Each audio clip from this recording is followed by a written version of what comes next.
Hey concrete pumpers, this is Edward Salazar with JED Alliance. Today I'm going to show you how to set this thing right with your concrete pump. This is an Omnex unit. We're going to set up an Omnex. There's several kinds of remote. The other one is the Remtron, but we'll go into that one later. Let me show you.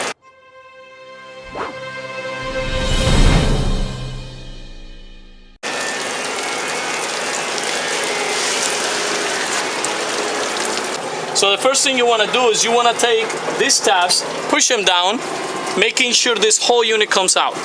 All right?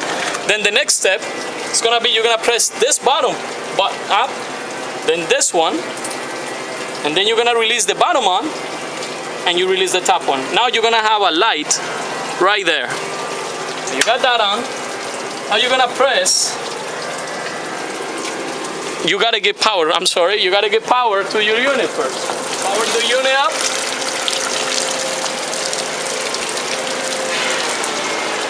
And as you can see here, this light is red. So what we're gonna do is we're gonna push it. Push this little button up there. You see it? S1, SW2. You're gonna push it, and this thing is gonna start blinking. Okay, so what you wanna do now is you wanna press your E-stop up. You're gonna press this button, this button. You're gonna keep them both held. Then you're gonna remove this one and then this one. Now you got that light on. Now you're gonna go here and you see SW1. You're gonna press it and keep it pressed. Once you press this thing, you're gonna see this green light slow blinking. Once it starts blinking fast, it's ready to be connected. You see this one went off. That's a good indication. You're gonna press this one. Now that went back to green.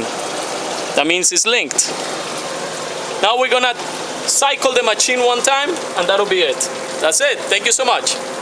We hope you enjoyed the video. Thank you for watching. To continue seeing more content like this, don't forget to subscribe. Also, you can just go right here on this link to our website, liveequipment.com, for a complete list of equipment available for sale. Or just keep navigating to our channel. Have a great day.